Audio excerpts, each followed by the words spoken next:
Coming up on this episode of the Hockey Nuts, Steve and I get you caught up with all of the action in the NHL Stanley Cup Final. We'll take a shot of Listerine and break down Games 3 and 4.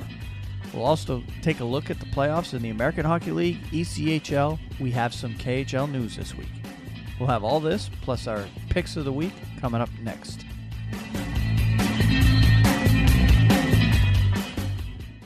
This is the Hockey Nuts Podcast, Season 1, Episode 43, recorded on Wednesday, June 7th, 2017.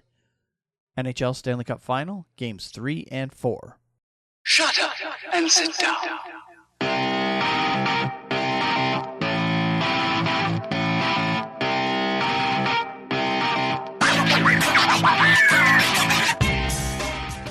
Hello and welcome to episode 43 of the Hockey Nuts Podcast. My name is Wayne. I'm here with Steve. How's it going today, Steve? Going great, Wayne. Good to be with you and talk hockey again. Back for another week. And as we said, we're up to 43 now, and we're actually winding down season 1. We were just talking about our schedule over the next several weeks because both Steve and I have vacations coming up. And it looks like we're only going to, after tonight, we're only going to have two more podcasts in season 1. And season 2, we're gonna follow our seasons along with the NHL fiscal year. So our first episode in July would technically be our first episode in season 2, since that's when July 1st is when the NHL technically starts its new season. So yeah, we got tonight, plus 2 more, and then we turn the page over to season 2. Coming right up on it. I'm telling you what, it flew by. Yeah, certainly has. We've had a lot of fun doing this so far. But as for this week, we've got a few headlines we've got to take care of this week since we last recorded, and it's actually only been, 5 days since we last recorded? Yeah, it hasn't been that long. Yeah, we recorded Friday night, right? Yep, we recorded Friday night, and here we are on Wednesday night. So, yeah, 5 days now. But we have had 2 Stanley Cup Final games that we need to talk about. And we've also had some AHL and ECHL playoff games to talk about. We've got some news out of the KHL that actually has been happening over the past couple of weeks. That we've kind of not been paying attention to the KHL since the Stanley Cup playoffs have been going on. So we've got some news out of that league that we need to get you all caught up on. And who knows what else we're going to be talking about. Yeah. But first and foremost, we want to also remind everybody you can subscribe to our show by finding us. You can find us easily on iTunes. Just do a search for the Hockey Nuts. You can also find us on Stitcher, SoundCloud, iHeartRadio, TuneIn Radio, Google Play Music, Player.fm, and then, of course, just about any other podcast app that you use on your computer or phone. You should be able to find us by just simply searching for the Hockey Nuts. And we appreciate it if you subscribe to the show, because we do work hard every week to bring some new stuff every single week. So if you subscribe to the show, we both agree that we think you'll enjoy it, particularly if you're a hockey fan, like the two of us are.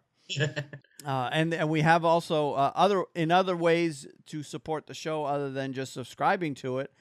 We also encourage you to share the show with other hockey fans that you know. And if you also have the iTunes app on your computer device, not only subscribing helps us, but giving us a rating and a review on iTunes also helps us rise in the rankings and get us as much visibility as we possibly can get. And, of course, liking, commenting, and sharing our content wherever you see us on various social media sites everywhere. And speaking of social media, that's probably the best way to get in touch with us hit us on our YouTube handles. I'm at Wayne Halley 9. Steve is at SBall504man.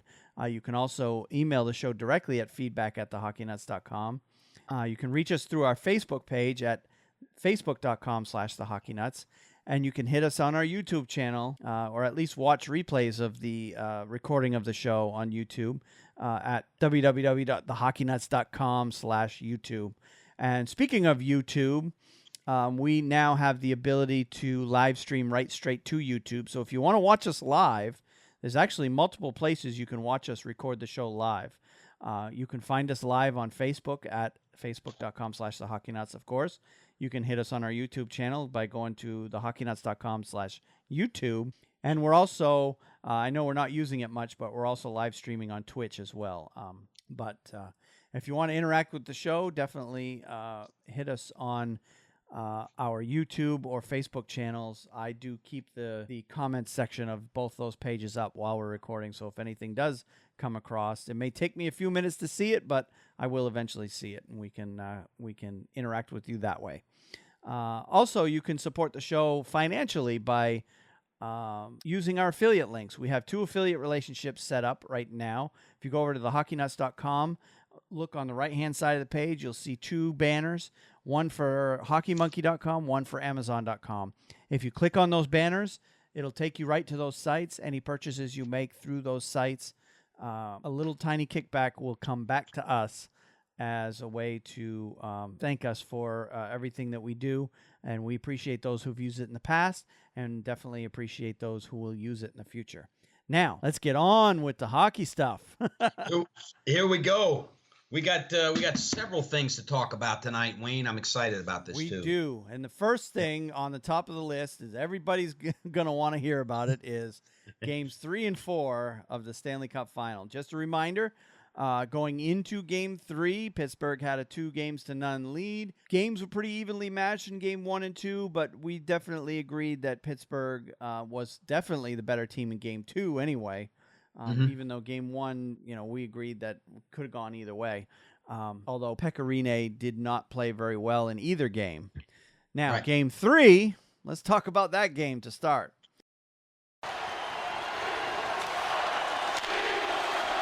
Never panic until you lose one at home.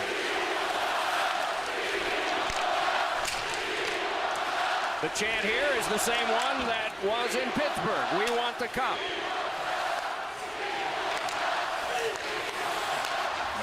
In the Stanley Cup Final 50 times, a team has won the first 2. Here is Kessel emerging on a breakaway and getting a piece of that relay.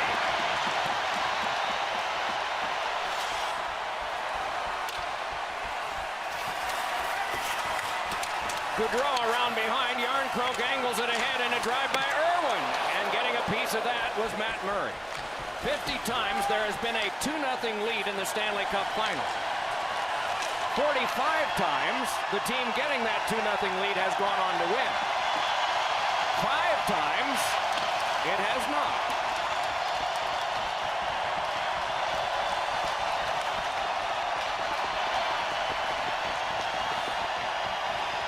They end the way they began. All of them standing.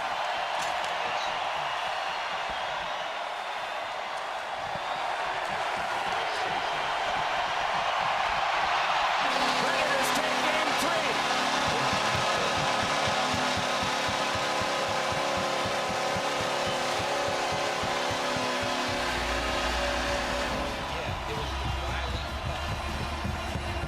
Okay.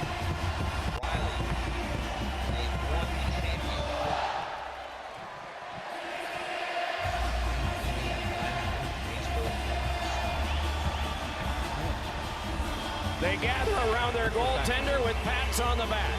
PK Subban guaranteed the third. Guarantee fulfilled.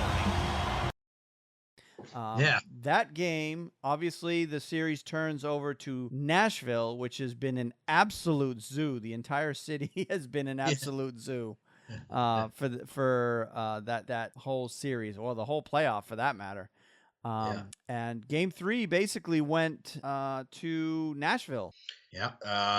That game, Wayne, I did not watch the game that night.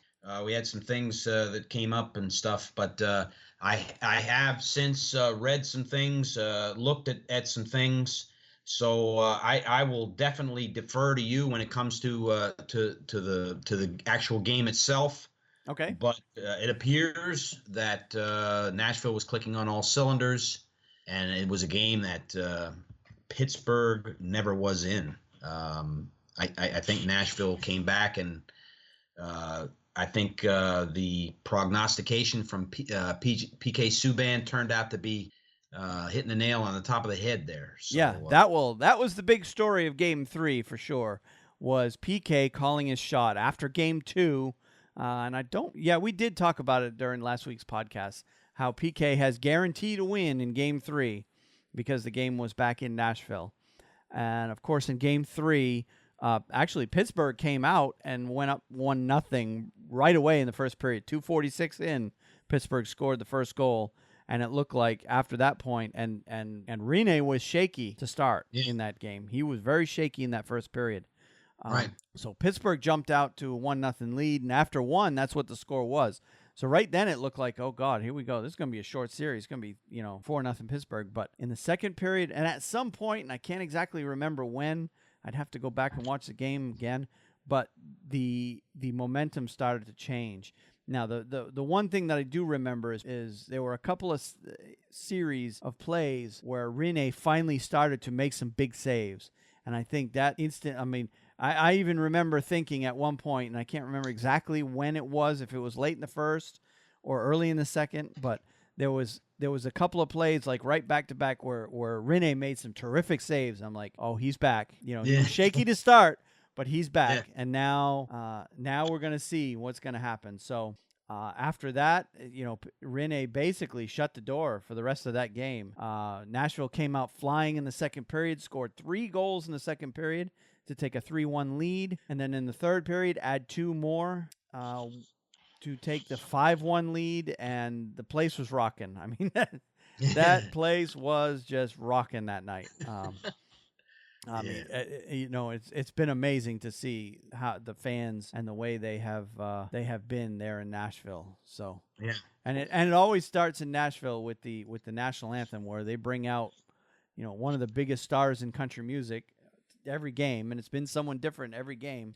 That gets the crowd going, and then the team takes it from there. So right. So yeah, Nashville essentially wins that game going away 5-1. And they outshot Pittsburgh 33-28. They actually outshot Pittsburgh by a heftier margin. It was 28-19 after 2 periods. And then Pittsburgh, because, by then they were already way behind, they came out flying in the third period, outshot Nashville 9-5 in the third. But ultimately, the shots on goal were 33-28. And Rene played very well. That was the first thing that jumped out at me. And then, of course, you had PK Subban, being being PK Subban, I guess. Yeah, he predicted that right. I don't know if he'll go out on a limb and predict another game at all, but no, that's not something you do over and over and over. It kind of loses its thing if you keep doing it. But there was also another PK story coming out of Game 3, and that was, I don't know if you saw it, but the interview with Pierre Maguire at the end of the game. I did not see that. Okay. I'm gonna defer to you. All right, I'm actually going to insert the audio of it because it's hilarious. PK, it's easy to say as this started in the warm-up, how electrifying the warm-up was. Oh, it was great. I mean, even before the warm-up, just driving into the rink, we saw on TV before the game, the whole Broadway strip was packed with people, and we knew what it was going to be like coming back home, and we knew we wanted to take advantage of it, and we did. That's one game now. We're going to move forward. What did you establish in this game number 3 that you can bring forward to game 4? Well, our composure. I mean, the first 2 games we played good hockey, but that's a championship team. You can't afford to make the mistakes that we made. And you know what? A lot of talk about Pex, but we didn't play well enough in front of them. And we saw that today. We did a better job. I mean, bad bounce early in the game, went down 1-0. But like our team has done the whole playoffs against Chicago, St. Louis, and Anaheim, showed really good composure today, and we're going to take that into the next game. You were very confident coming out of game 2. You called your shot. Did you feel any extra pressure because of the way you dealt with that? No, I don't feel pressure. It's just hockey. It's a game at the end of the day. And at the end of the day, I'm confident in my teammates and our ability to win hockey games when we need to. And today, our leader stepped up and showed. You were one of the leaders. What was said between you and the leader of the other team, Sidney Crosby, as the game was ending? He told me my breath smelled, but I don't know. I used some Listerine before the game, so I don't know what he's talking about. Thanks a lot, PK. Pierre. So yeah, that was I watched a reporter ask Sidney Crosby about that, and he said, "Oh, well, he's making that up. I didn't tell him that or whatever." So they actually did confront Sidney Crosby on that very thing. Yeah. Otherwise, I wouldn't say. I did see that replay. Well, I didn't believe it for a second. I just thought it was hilarious. So much so that I had to go out and get myself a bottle of Listerine.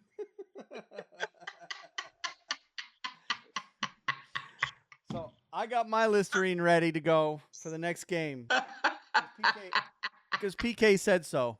Yeah,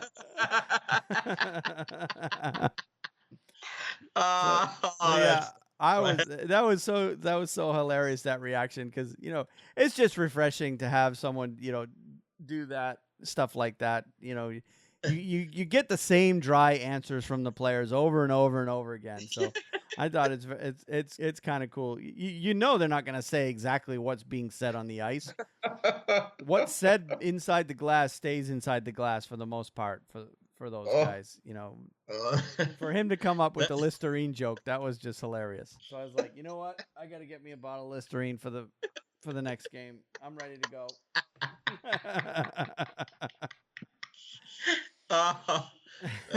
Words fail me. Yeah.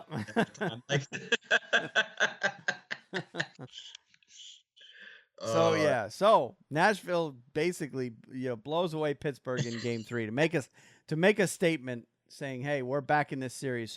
So now we go into Game 4. Glides ahead, drops it back. Malkin brings it on. Then jammed along. Malkin fed it between his point men, and so they will retreat to play yet again.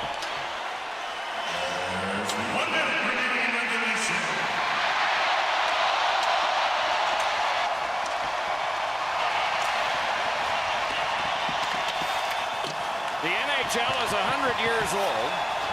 The adage is probably as old as it. Never in trouble until you lose a home game. Malkin, Kessel, and getting a piece of that was Rene. Penalty on Ryan Ellis for cross-checking Gensel. Kessel again. Shoved one in front, sparred for there, and now, because of the Nashville touch, the penalty will be called. Slash, cross-check. One by the Predators, cleared back down.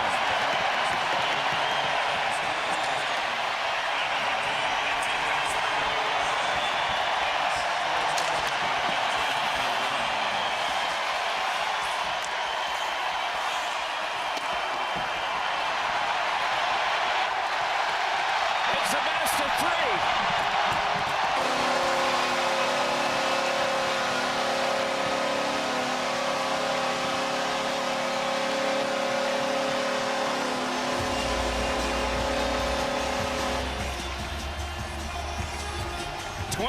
Straight saves for Pekka Rinne.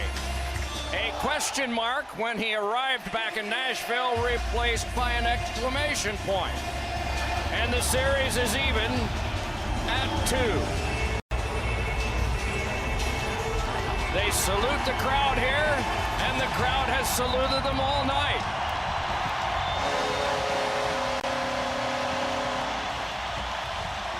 See you Thursday. 8 p.m. on NBC. Series is 2-1 Pittsburgh still. And, of course, Game 4 is in Nashville. Did you see that game, the Game 4? I did watch that game. I missed the first period and a half because I was playing hockey myself on the local beer league I play in. So I did miss all of the first and a fairly good chunk of the second. I got home just in time to see Pekka Rinne with that tremendous series of saves that I don't know how that puck stayed out of the net. And that was the turning point of the game. Was it? Okay. I got home right as that was happening. So I really felt that was the turning point of the game. That was when it literally was when Nashville took control. And let me tell you something. In the first period, when Sidney Crosby scored on that breakaway goal, it really did silence that Nashville crowd. And I think that for a moment there, they thought, oh, God, these guys really are good.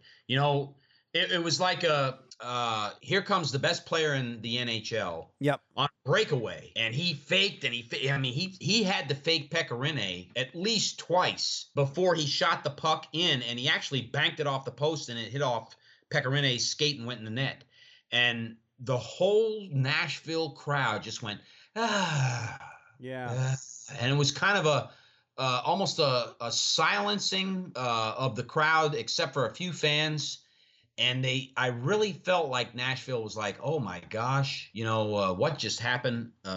Pittsburgh really is good. And, I sensed there for a minute that what had got them all the way through the playoff season to that point might have left them had they not come back and tied that game up rather quickly too. Yep. I don't know what would have happened, but that goal was and so hence in the second period, here comes Sidney Crosby down the ice again. But this time there was no breakaway really.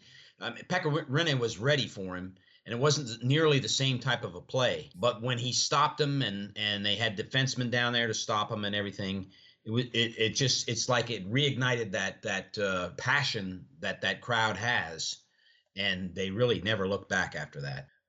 Even though the score was tied 1-1 when that happened. Yeah, it was 1-1 after one. I'm looking at the score sheet. It was 1-1 after one, and then Nashville scored 2 in the second and 1 in the third to end up win that one again 4-1. The crowd. I did sense the crowd was definitely nervous in that game, particularly when it was 1-1, because at that point, the series is still 2-1 Pittsburgh at that point.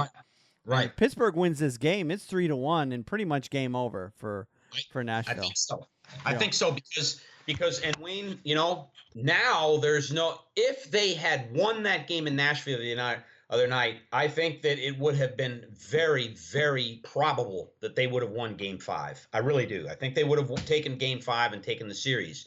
But with Nashville winning that game, Game 4, it is going to be Pittsburgh's going to have a tooth and nail. There's just going to be a dog fight in the middle of the alley. Yep.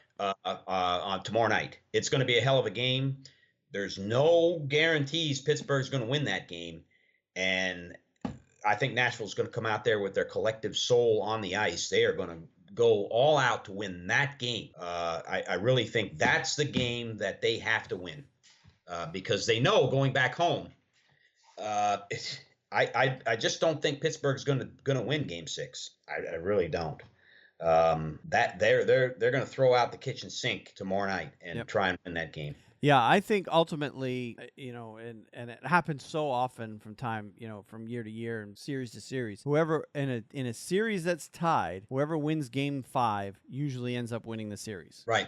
And the statistics are out there. It's like I've seen it before. It's like 75%. Whoever wins Game 5 wins the series. Yep. So, tomorrow's not a deciding game in the series. It's only going to make one team or the other up 3-2. But it is huge. And ultimately, essentially what we're down to is a 3-game series. That's right. For the previous, and I've watched interviews earlier today with both teams. And essentially that's what both teams are doing is they're just throwing out the first 4 games. Okay, those are done. We now have a 3-game series for the Stanley Cup. That's right. And game one is tomorrow night. And 2 of the 3 games are in Pittsburgh. So if Nashville's going to ultimately win the Cup, they've got to win 1 game in Pittsburgh at least. Yep. And you know how you don't want to have to win a Game 7. Right. You don't want to if you're Nashville with no Stanley Cup experience. You don't want to go into Game 7 in Pittsburgh, Pennsylvania against the defending Stanley Cup champions and try and have to pull it off there. That you could do it. You could do it. You could win Game 7 and shock the crowd and shock the world. But it's not going to be. That's going to be very, very difficult to win that game. Yep. I think the game they've got to try. They really have to win tomorrow night, and you won't see Peter Laviolette say that, but I really believe it. I mean, that you don't want. I think they're going to take Game 6. I think they will. If Pittsburgh wins tomorrow night, they don't have to win that game. And there's going to be pressure, but I just don't think they're going to want to win it in front of their fans. More than likely. That's my opinion.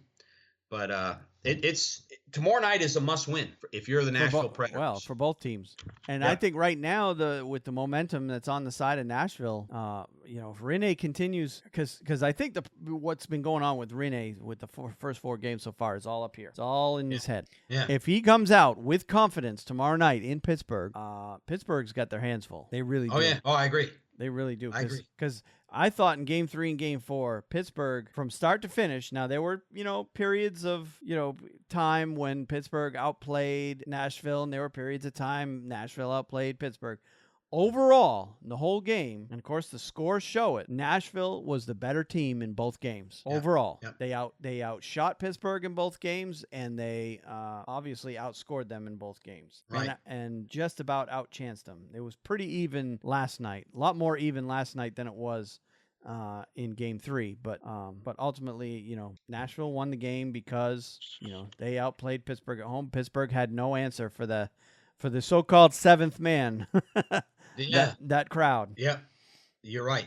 And You're right. And Nashville is getting rave reviews from the entire hockey world, all the press, particularly those Canadian people, are giving Nashville props for the atmosphere that they're creating down there. A lot of them criticize the southern cities for, what do they know about hockey? Yeah.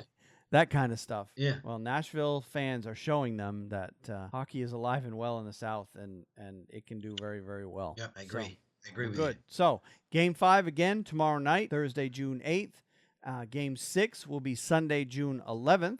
Both games at 8 p.m. And, of course, Game 5 is in Pittsburgh. Game 6 is in Nashville. And then, if necessary, Game 7, Wednesday, June 14th, will be at Pittsburgh, 8 o'clock. All 3 games on NBC, national television. One thing I wanted to say, I think we both looked at it as when Pittsburgh went up 2-0, winning on their home ice as they should have.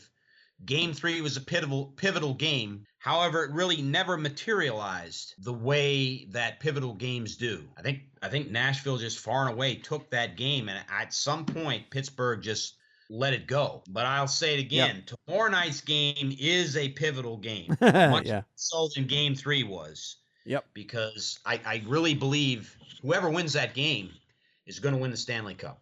Yep. I really, really believe that. Yep. So do I.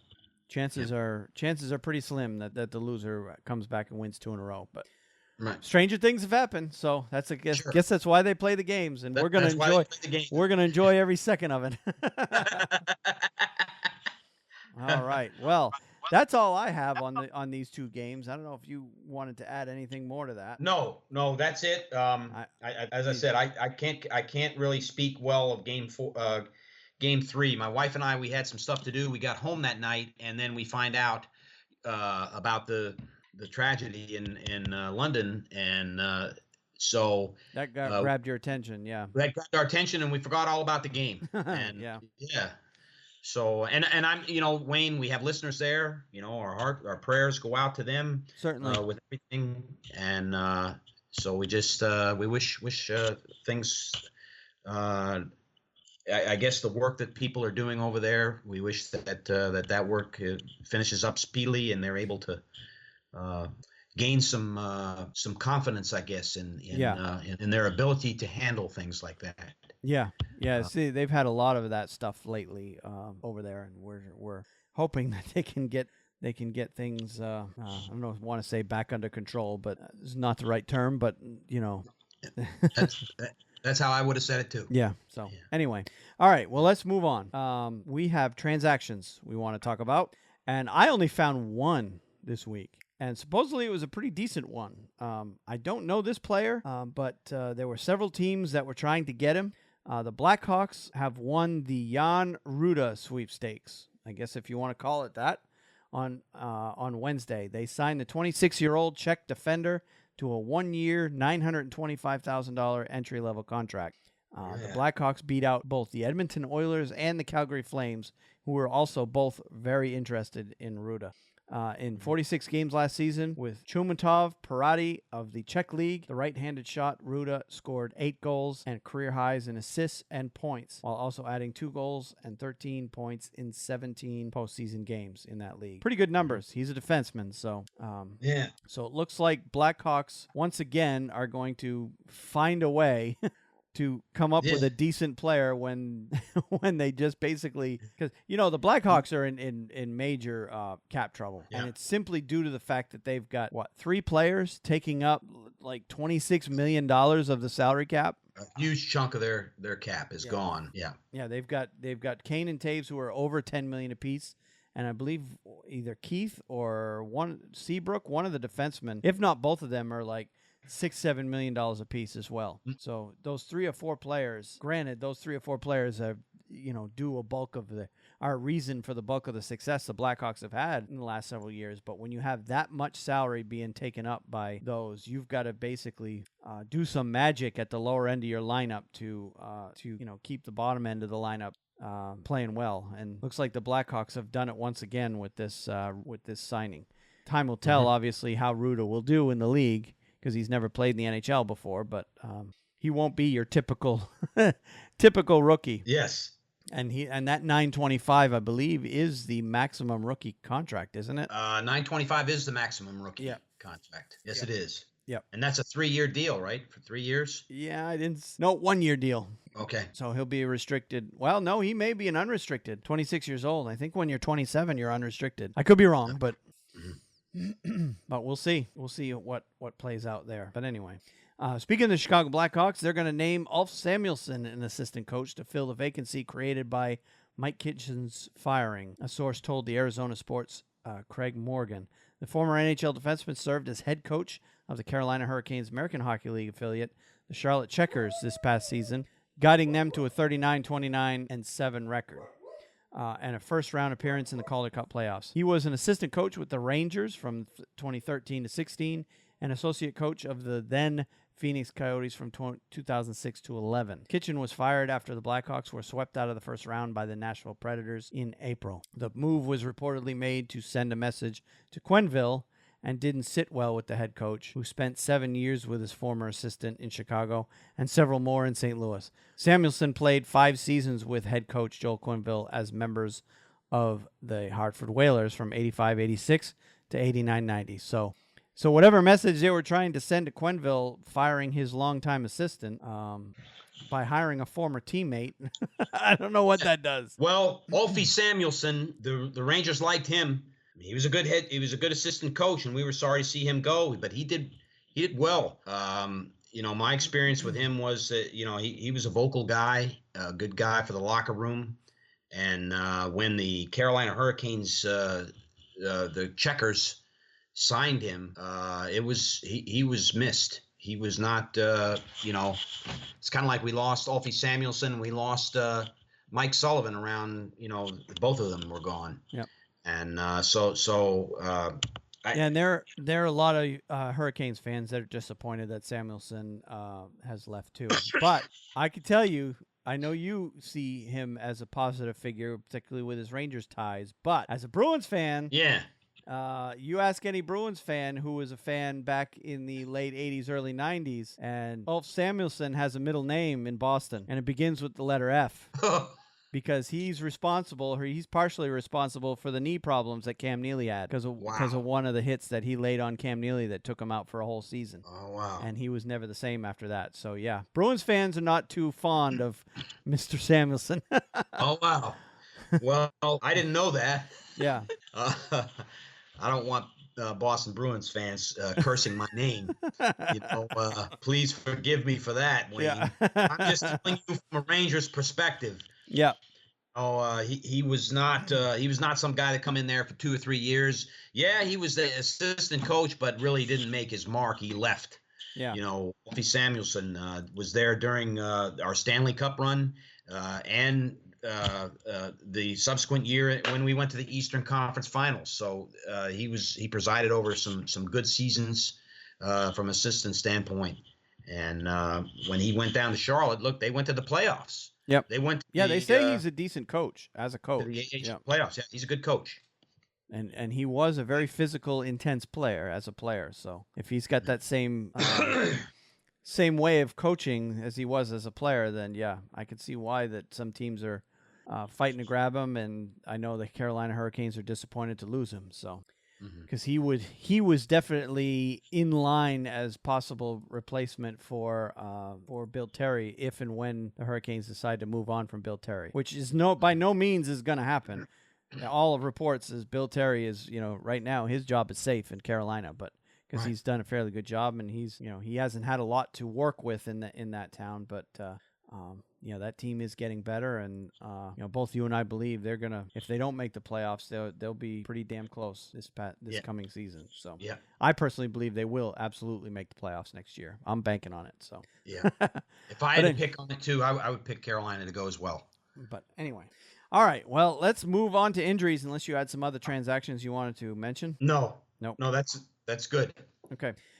First one I got, Detroit Red Wings center Luke Glendening will miss the start of training camp after having surgery on Monday to fix his left ankle to repair tendon damage. Glendening's expected recovery time is 3 to 4 months.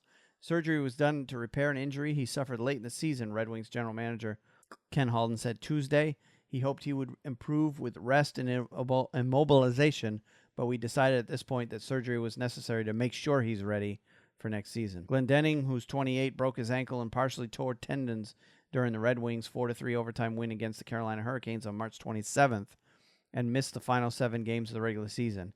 He had 14 points and was a -10 in 74 games. Of course, that -10 can be deceiving. Red Wings just weren't that good last year. So Right. All right. Now, the next two I've got, or actually the only other 2 injuries I've got, both have a Rangers tie to them. Yes. Rangers forward Jesper Foss is expected to miss the start of next season after having surgery to repair the labrum in his left hip. The projected recovery time is 5 months. Foss sustained a shoulder injury in March and missed 7 games. Foss, who's 25, could become a restricted free agent on July 1st. He had 21 points and was a +6 rating in 68 regular season games. He also had 6 points in 12 Stanley Cup playoff games for the Rangers, who were eliminated in the Eastern Conference second round by the Ottawa Senators in 6 games. I read a couple of articles on this, and Foss was one of the names that is consistently brought up as one that could end up going to Vegas. Yes. It pretty much was already going to be the case that Foss was not going to be protected, but now it's even more so because why would the Rangers protect a guy who's not going to play till November? Right.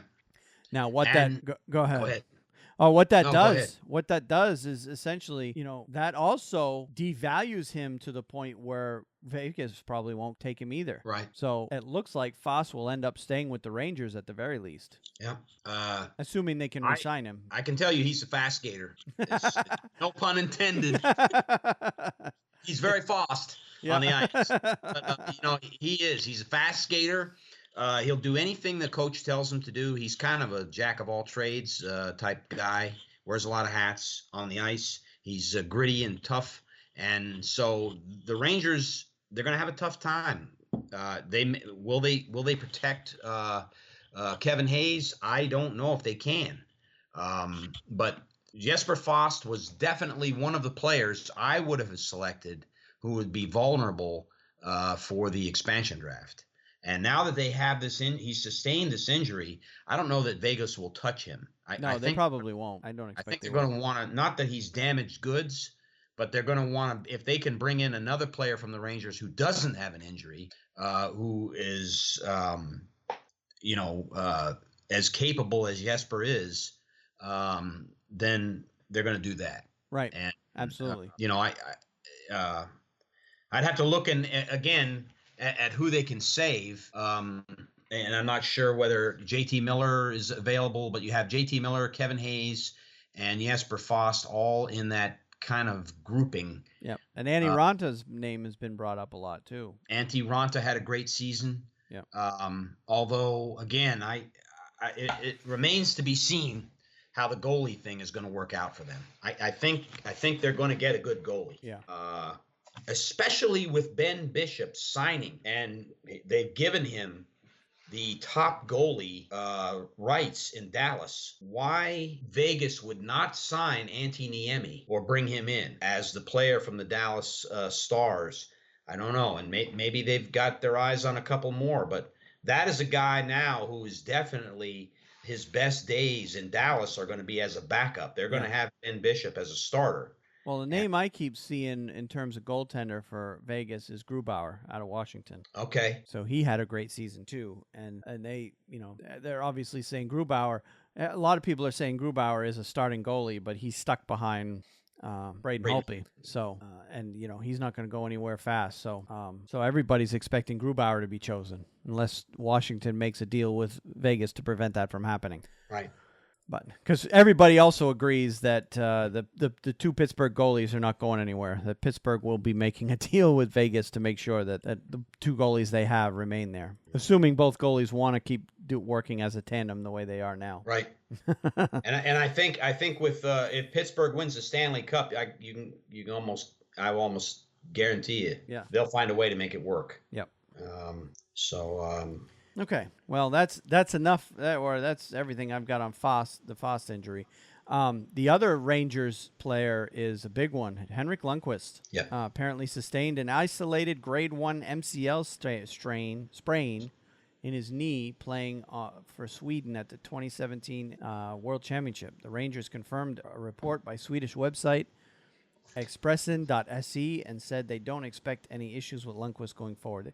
A grade 1 MCL sprain is actually pretty mild. The website reported Lundqvist will need 4 to 6 weeks to recover. It's unclear when Lundqvist sustained the injury. Lundqvist had 1.31 goals against average and .945 save percentage in 5 games at the tournament and stopped 4 shots in the shootout in the gold medal game. A 2-1 win against Canada on May 21st. After the win, he was tackled by Toronto Maple Leafs forward William Nylander during the Sweden celebration. So I don't know if that had any factor in that injury or not. Lundqvist, who's 35, joined Sweden at the World Championship after New York was eliminated from the Stanley Cup playoffs by the Ottawa Senators in the second round. He was 6-6 with 2.25 goals against average and .927 save percentage during the postseason. And he had the worst goals against average and save percentage of his NHL career during the regular season, finishing 31, 20, and 4 in 57 games. So not a great regular season for him.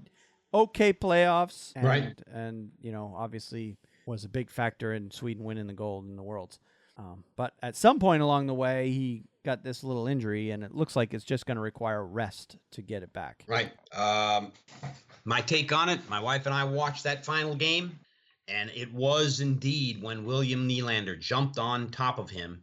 He went straight back, head back, fell on the ice.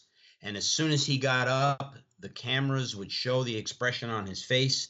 It was as if you could see the pain written across his face. Oh. So I don't know. You'd have to ask Henrik Lundqvist.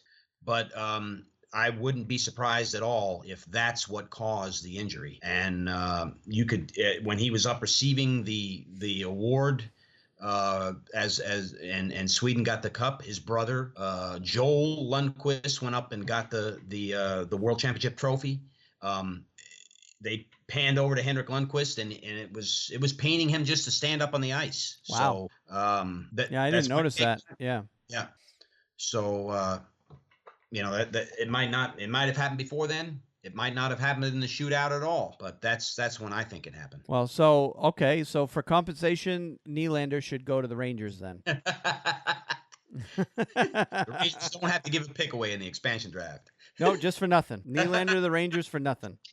A used puck bag. Rangers would make out on that deal. Yeah. Oh gosh. Yeah. All right. Well, that's all I have for injuries, unless you had some.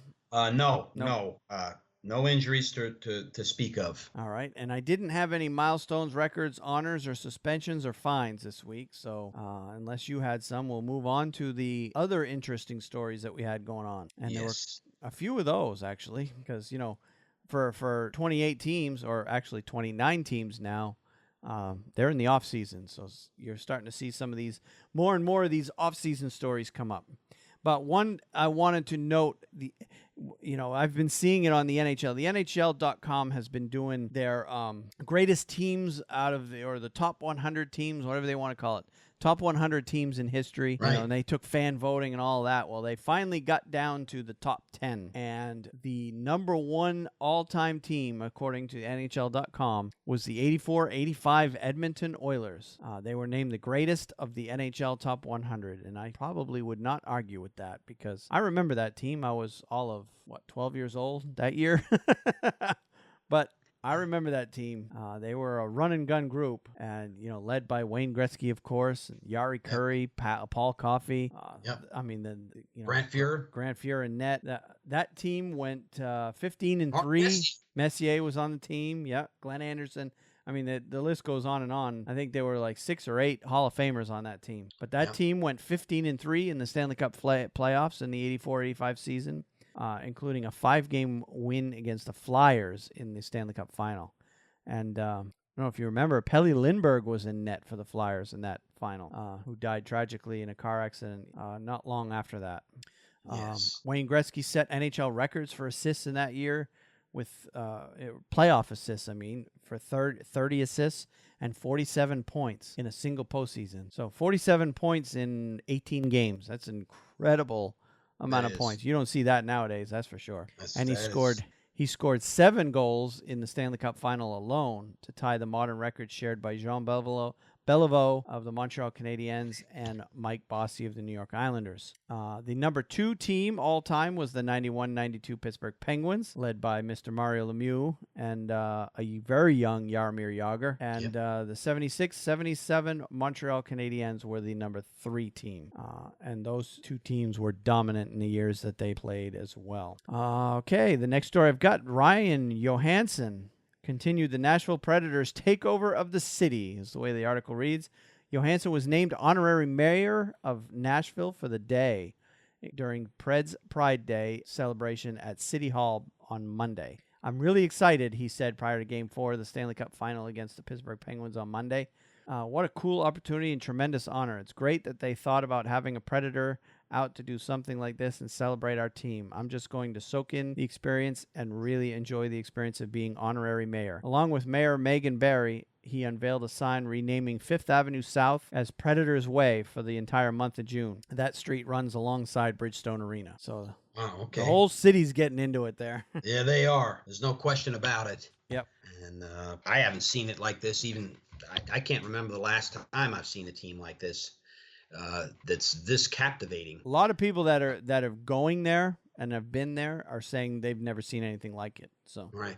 And I don't know if you knew, but I know you and I both listened to the Steve Dangle podcast, and him and his team were there.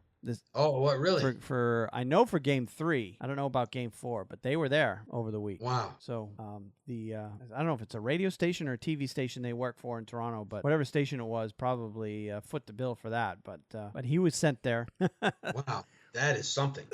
All right, I got a Carolina Hurricanes story. Yeah. The Carolina Hurricanes would like to trade picks for players prior to the 2017 NHL Draft at the United Center in Chicago on June 23rd and 24th. General Manager Ron Francis said, the Hurricanes have 10 picks in the 2017 draft, including 6 in the first 3 rounds. They have the number 12 pick in the first round, 3 picks in the second, and 2 in the third. I'm hoping we don't use all 10 picks when it comes to the draft, and I've had contact with other teams telling them we are willing to give up some picks to get players, so I wanted to let you know that up front, Francis told his scouting team in a video posted on the Hurricanes website on Monday. Francis acquired goalie Scott Darling from the Chicago Blackhawks in a trade for a third-round pick in the 2017 draft on April 29th and signed him to a 4-year, $16.6 million contract on May 5th, effectively making him the starter in Carolina. So yeah, Carolina Hurricanes are ready. They're ready to make a move. Yeah. And this story backs that up. When the clock starts there, it's going to be interesting to watch what Carolina does. Well, it sounds like he wants to make some deals before we even get to the draft. So between now and then is when these deals are going to start happening. So he's put the memo out to the whole league saying, hey, we are open for business. We want your players. So I don't know what he's going to get for players in the meantime, but because it seems like there's several teams that are looking to. I saw a report. The Bruins are looking to possibly get out of their first round pick if the right deal can be made is the nomenclature that Don Sweeney's using. So, all right. I added something on my show notes saying that the scouting combine happened this week. I'm really not sure what to talk about.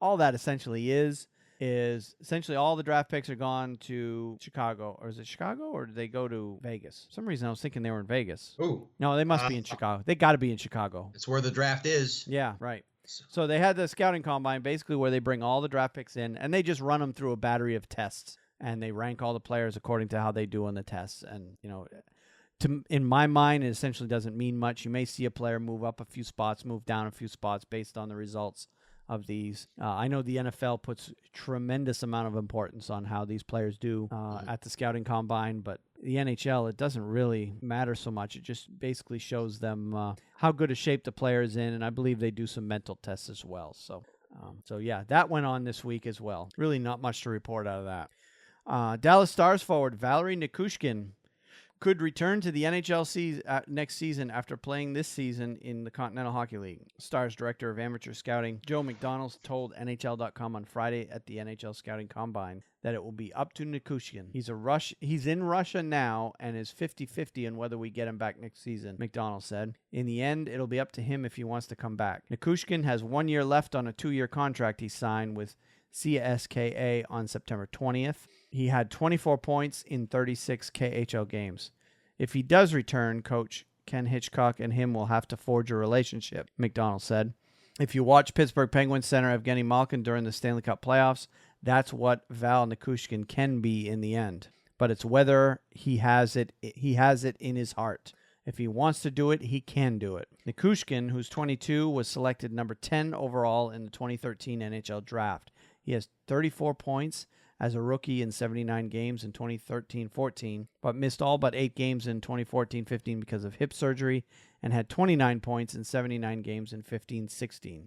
The Stars, who retained Nichushkin's NHL rights until he become an unrestricted free agent at age 27, would need to protect those rights in the upcoming expansion draft. If they leave him unprotected, the Golden Knights could select him even if he decides to play in the KHL for another season. Stars captain Jamie Benn and Tyler Seguin often were line mates with Nichushkin during his time with Dallas. I remember we talked about this in the last fall, when Nichushkin first left the team and went to Dallas. We talked about how big of a loss that was for Dallas. Left Dallas and went to the KHL. That's right. Yeah. And that was a show note.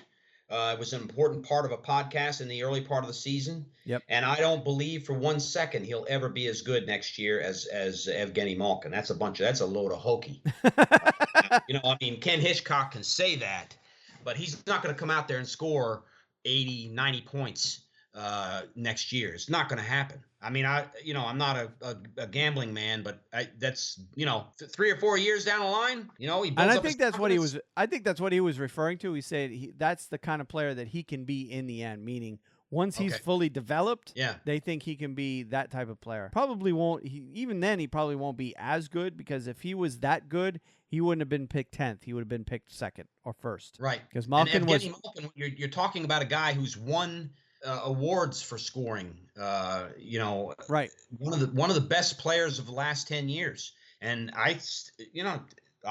people would disagree with me on this, especially in Pittsburgh, but I think he's their best player. And wasn't Malkin picked 2nd overall behind Ovechkin? Oh, wouldn't be surprised if that's true. I don't know. I believe he was picked 2nd overall, and obviously in most years he would have been a number 1 overall pick. But I believe he was right behind Ovechkin. I could be wrong on that, but I believe that is the case. Yeah.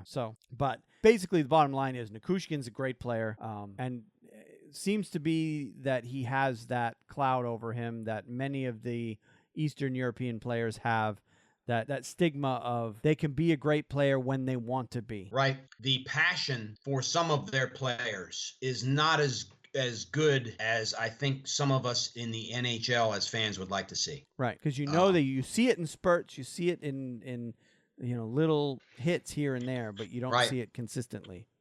Pavel Datsyuk was one of the greatest Russian players I've ever seen play the game. One of the greatest players to ever play the game. He really was. He had the hands that are gifted that not many NHL players ever get. And his ability to make plays, score, take over a game. Pavel Datsyuk was one of the best ever. And, he had the passion for the game. Yep. He had the passion for the game. There's not a lot of Russian players that have that kind of passion. Well, and that's just the general stigma going on around the league is, Russians don't play hard. They don't care that much. They don't, or as much as the Canadians and the Americans do. Another example of that is Alexei Kovalev. Remember him? Yeah. He was, one of the most talented players in the game. Had unbelievable hands. Probably almost as good as Datsyuk, if not better. But you didn't see it all the time. Right. You only saw it when he was into it. So right. So that stigma is out there.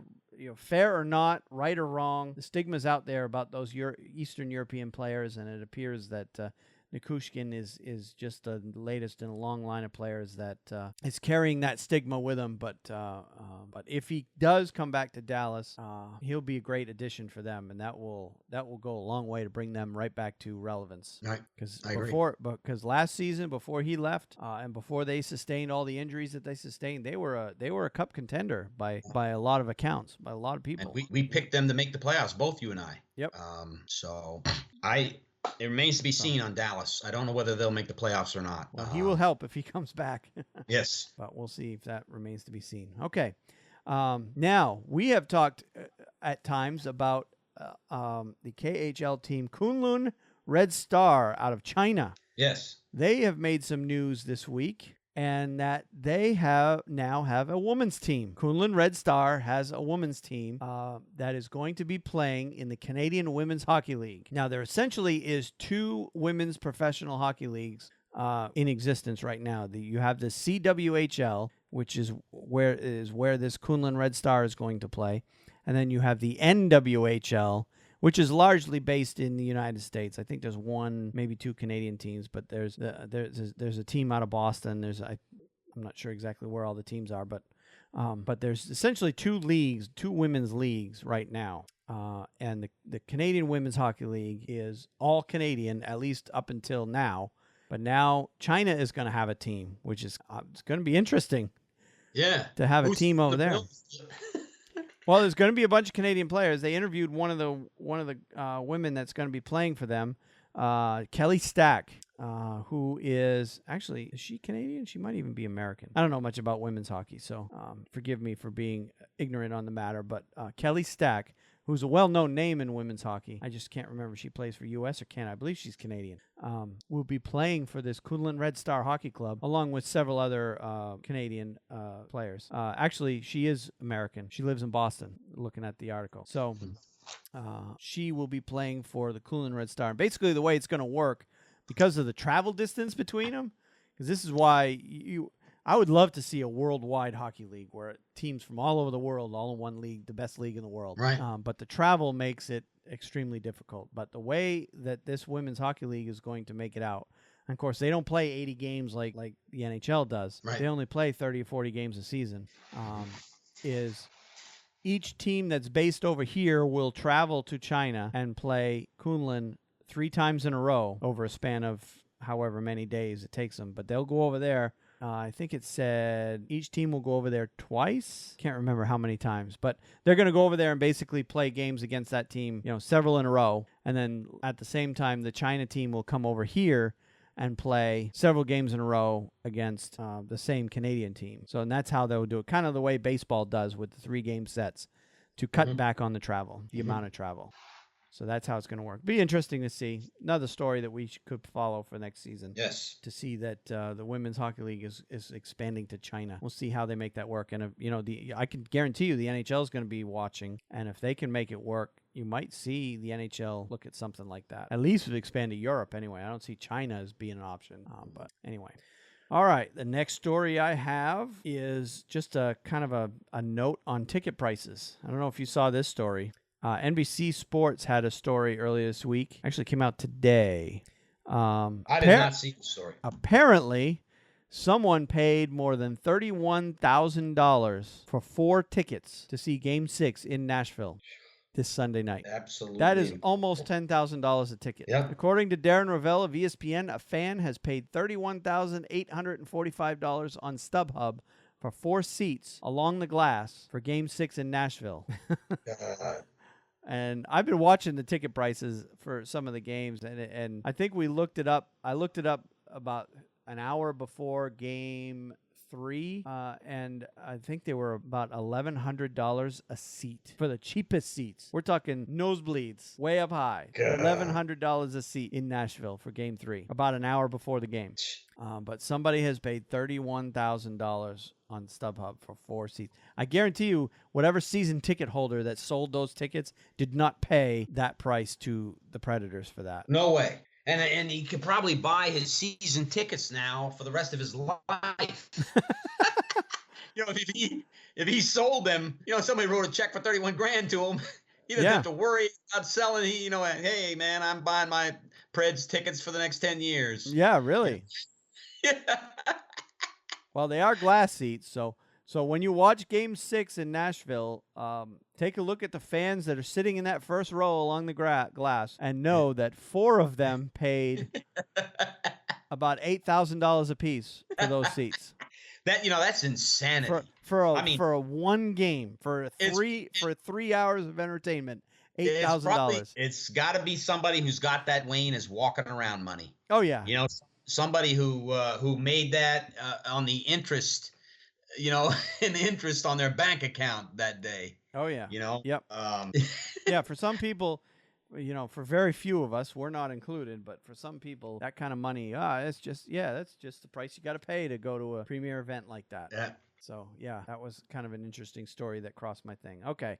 Well, that's all I have for some of the interesting stories. Got some coming up later in our KHL Minute and our Picks of the Week. But for now, let's talk about the power rankings for this week. And for this week, I don't know about you, but I've got the rankings reversed from last week. I got Nashville 1, Pittsburgh 2, because right now Nashville is holding, basically have all the momentum going their way. I agree with you. I would put it that way myself. With tomorrow night being the pivotal game of the series. Yep. I'll say it again. And whoever wins that game will remain on the top spot. Yep, that's right. So, all right, well, let's talk about some American Hockey League this week.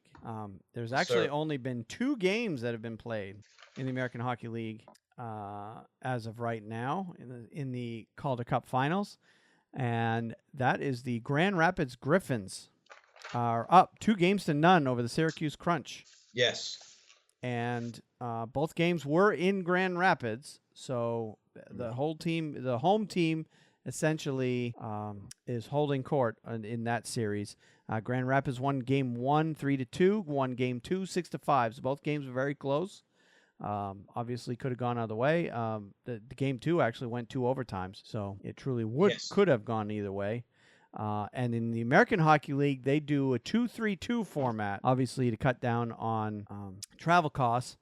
So the next 3 games are in Syracuse. So it goes without saying that Syracuse needs to win at least 2 of those 3 home games to have a chance to win the Calder Cup. But if they win all 3, they hold serve. They go up 3-2 with the last 2 games, Game 6 and 7 in Grand Rapids. So there was a time the NHL used to use this format for the playoffs, and I never liked it because it almost gives the team the lower seeded team the advantage, because all you do is you go out there, win one of the first 2 games, earn that split, and then you've got 3 games at home that you can close out the series. Yep, and that happened too. Yeah. That happened. Wasn't a non-frequent event. That happened from time to time. Yep. I think. I mean, Syracuse is a sports town. They're going to have.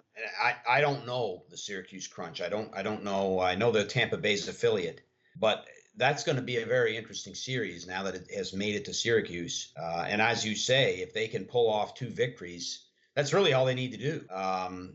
They should be able to come back to Grand Rapids and hit the ground running and take a shot and win. Win Game 6, and then anything happens. Yeah, if they only get 2 of the 3 games at home, they go back home down 3-2. Well, actually, Right. no. Syracuse would go back to Grand Rapids down 3-2, and they'd have to win 3 in Grand Rapids. So Syracuse really needs to try to win the 3 home games. But anything can tell, or anything can happen. But some of the stars from Game 2 was the goaltending was a big part of it.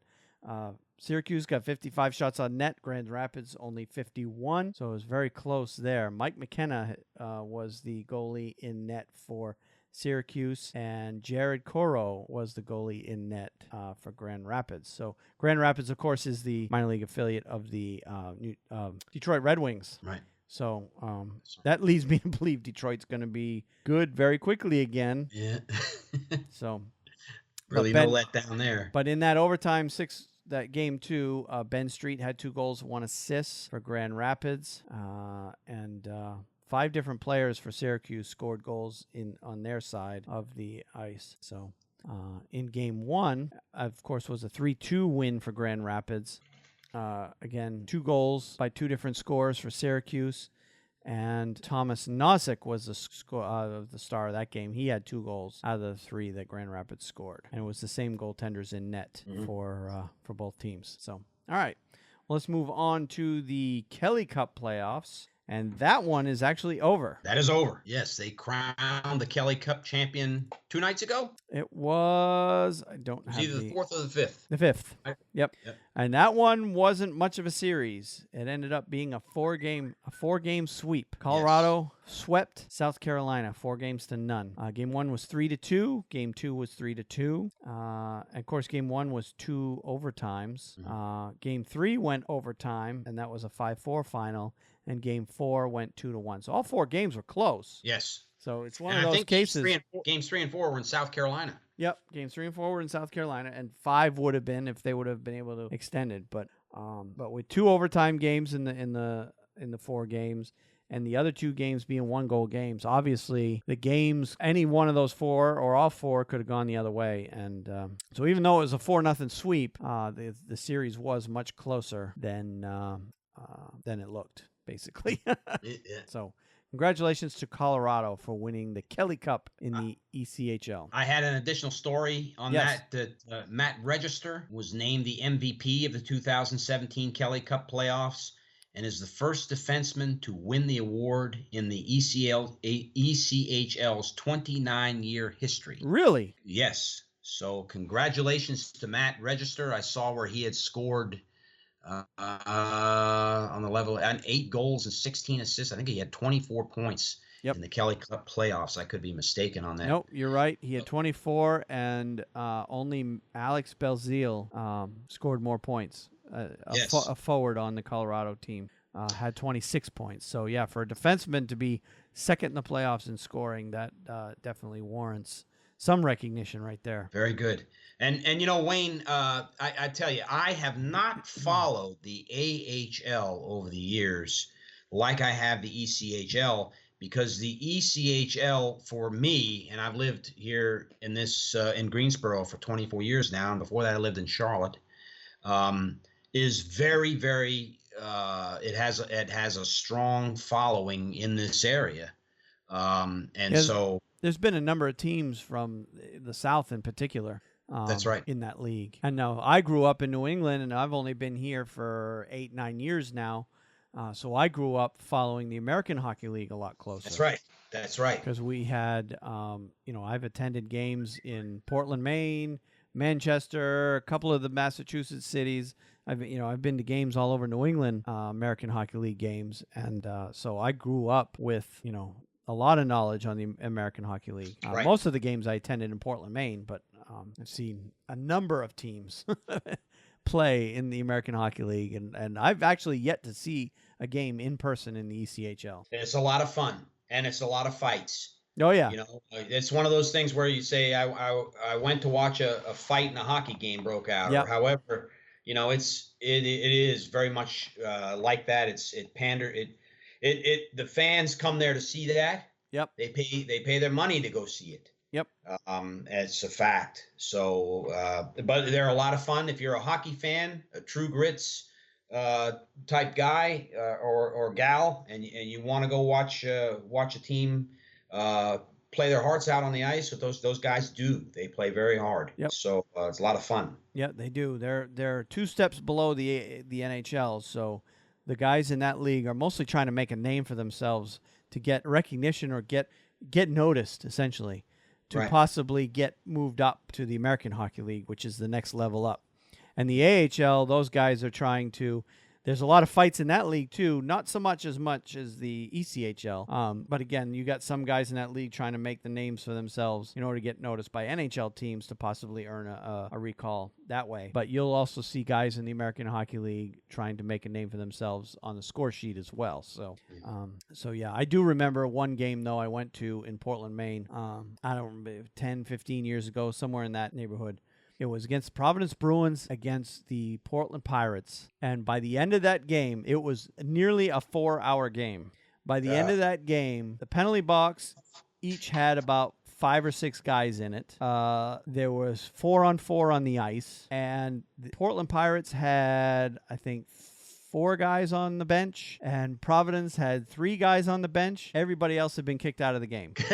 There were over 400 penalty minutes in that one game alone. My God. Combined between the two teams. I bet it was a lot of fun to watch. It was fun to watch for a while, but it got to the point, when the game approaches 4 hours long, it got to the point where like, oh God, another fight? Really? Are you kidding me? Yeah. Oh, I would like to see something like that. I would get a kick out of that. I really would. Yeah, but what a crazy game it was. And I think it still stands today as the American Hockey League record number of penalty minutes in one game combined between two teams. I could be wrong, but I believe it could. That still stands as one of the most penalty-filled games in AHL history. But yeah, those two teams did not like each other back in those days. And at the time, Portland was, I believe, Washington's minor league team. Of course, Providence was the Bruins. So yeah. All right. Well, that leaves us with the KHL Minute, and we haven't done one in a while, but there has been quite a bit of news out of the KHL over the past few weeks. We haven't been. Neither one of us have been paying attention to what's going on over there, but there's been some stuff that I wanted to include in this week's podcast about the KHL. First and foremost, the annual KHL Board of Governors meeting was held on the 24th of May to discuss the league's future and to approve a new financial strategy and make other decisions on league's future. And out of that meeting, the Metallurg Novokuznetsk Hockey Club has been officially suspended from participating in the KHL League for the future. And out of that meeting, that team will not be playing in the 17-18 season in the KHL. Here's a part of the story from last week. After the KHL Executive Board meeting, multiple sources have indicated that Metallurg Novokuznetsk is close to folding. The Continental Hockey League was due to have changes this offseason as Medsekak, I can't even do these names. Medvesic Zagreb announced that they were leaving the league due to financial reasons, and now Kuznet joins the group of departing teams, and there may be more to come. League executives have refused to comment at this time. And then what I found was an article on the HockeyBuzz.com that essentially was live tweeting the board meetings. And some of the points that came out of the board meetings basically showed at one point the league officially announces that Medveskak and Metallurg both are out of the competition for the upcoming season. They also announced that only 27 teams will play in the league next year with no expansion teams coming in. So that's down from, what do they have now? They had 30 teams. 30. Okay, so 3 are going to leave. The president of the KHL, Dmitry Sherashenko, suggests that the KHL will have 24 teams by the start of the 18-19 season. So they're going to lose 3 this year. Looks like 3 more next summer will leave. The KHL will reduce its size by 3 teams in the near future. And Wayne, what do you think that's finances? Oh yeah, it's absolutely money. I 100% bet you that's what it is. Yep. And there's been a lot of stories coming out of the league over the past since we've been following it anyway. About players not getting paid on time, teams in financial trouble, and so on and so on. So it looks like the KHL is finally facing these issues and doing something about it before the entire league disbands. Dmitry Sherashenko says that Novokuznetsk will have a chance to return to the KHL at a future date. Metallurg continues to run its hockey development program. KHL expects to have 8 foreign clubs for the 1920 season. So it looks like they're looking at fewer Russian teams and more European. Yes. Yeah. And I think that's ultimately the vision they had when they made the league 10 years ago was they wanted the KHL to be the NHL of the Eastern world. So they wanted Europe and Russia, the entire Europe and Asia continent to have one big league. Well, and Beijing had success. The Kunlun Red Star, they had a successful year. Yep. And there's no talk about them leaving right now. So Yep. So and as a matter of fact, Mike Keenan, as you know, we talked about it in previous podcasts, will be taking over the helm as the head coach of the Kunlun Red Star next season. Yep. So and then they also announced that the KHL will be replacing poorer KHL teams with European and Asian teams. That's the quote from that. Over each of the next 3 years, KHL will deduct the financially weaker teams one by one. And they also introduced a salary cap, which they haven't had. So that'll be good for them. The 1917-18 season salary cap will be roughly above $15 million, plus a luxury penalty for teams that exceed that. So it's not a hard cap like the NHL has. The teams will be allowed to go over, but you've got to pay, at least that's how I read it. No, you've got to pay a luxury tax if you go over that salary cap. Right. By the 2020 season, the league expects its salary cap to be down to $10 million a year. That's really low compared to the NHL. But each team will be allowed to exclude 2 to 3 players from their salary cap hit. Well, when I saw it, I'm like, okay, why have a salary cap at all? You can have if you can have 3 players that you can pay as much as you want. Yeah. But the rest of the team has to be under 10 million. Yeah, that's not a salary cap at all. and then on top of that, it's not a hard cap. You pay a luxury penalty. Imagine if the Chicago Blackhawks could do that. Oh God. They'd make all their problems go away. Yep. They'd have 10 players that are making $10 million apiece. Yeah. The Rangers would be Montreal, Toronto, you name it. Those big teams in those big towns would just would go crazy. I know the Bruins wouldn't because Jeremy Jacobs wouldn't. He hated to open his purse strings when there was no cap. So So kind of interesting what's coming out of there. And then of course they announced the next year's alignment for divisions and whatnot. I'm not going to go through that now, but they did announce what teams would be in what divisions. So they're going to have 4 divisions like they did this year and go from there. And they also announced that, or this article said, a source suggests that the KHL is set to expand to the UK in the coming years. Lada, Ugra, and Amur are candidates to most likely be excluded from participation in the KHL. So like we said, they're looking to cut the fat and move into more stronger financial markets, which probably is what they need to do to keep their league viable. KHL insists that the teams to be deducted will only be Russian teams. European side of the league will have option to leave if agreed by both sides. And one of the reporters asked Sergei Bobrovsky to comment on the Novokuznetsk leaving. He must have played for them. Deduction. He said, "It's terrible news," Bobrovsky said to Murat Safin of Sport Express. "For the club, for the city, for the region, the city loved hockey. The club has rich history and it brought up many good guys that could continue to supply young players for the leading KHL clubs for the Russian team. For a hockey school without a team of pro players, it's easier to destroy than build something. It's just another decision made, and for thousands of boys from all over the region, it's a loss of motivation and a loss of a dream." And then they also said Medvestkak Zagreb officially confirms that they will play in the EBEL, which must be the Russian minor league. And then the Metallurg Novokuznetsk will play in the VHL. That is a Russian minor league. Yeah. The VHL. So, and more bad news out of the KHL. On the 1st of June, KHL hockey club Dynamo Moscow said on Friday it was raided by police, the latest twist in a bitter dispute over its finances. Officers from the Anti-Fraud and Corruption Squad arrived late Thursday at Dynamo's offices and seized financial documents, the club said. According to the club, the raid was prompted by an allegation of embezzlement by an employee of the club's training base, made in a letter by senior executive of the Dynamo Sports Society. The society owns the club and has been in dispute with its management. The club said it was cooperating with police, but suggested the corruption complaint was being used as a means of putting pressure on the club. Dynamo was until recently one of Russia's top hockey teams, with backing from billionaire former club president Arkady Rotenberg, and won the Continental Hockey League in 2012 and 2013. Since Rotenberg left in 2015, the club has experienced cash shortages, and relations with the Dynamo Sports Society's leadership have become tense. Last month, Society head Vladimir Sherkovsky told Russian media the club racked up debts of around 2 billion rubles, which is equivalent to about $35 million US. So, and that is a club that has a long history. I remember when I was a kid, Dynamo Moscow coming over to play the Bruins in the Russian, what do they call it? The Russian Summit Series or something like that. The Summit Series, yep. Where a couple of I know it was the Red Army team and Dynamo Moscow, and there might have been a couple of other teams, came over and played.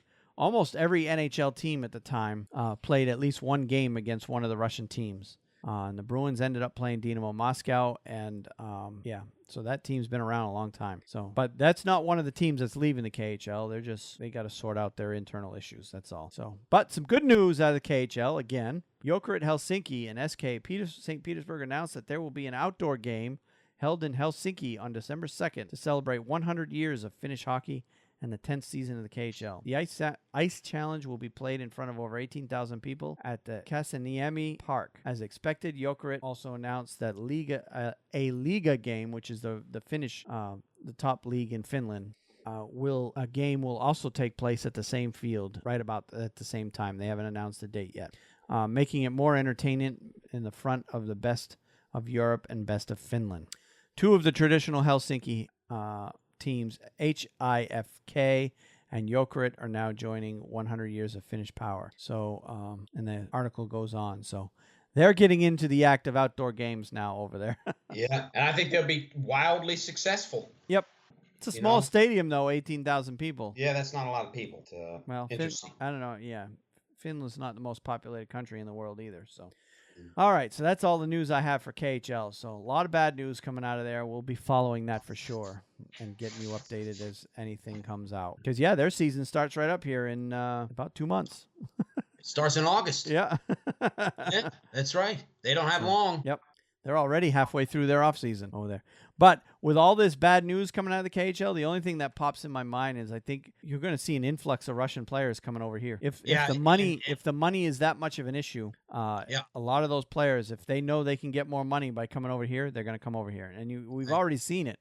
We've seen some signings, players coming out of here. The fact that just right off the top, that the $1 million man Kovalchuk is talking about, hey, get me on a team over here.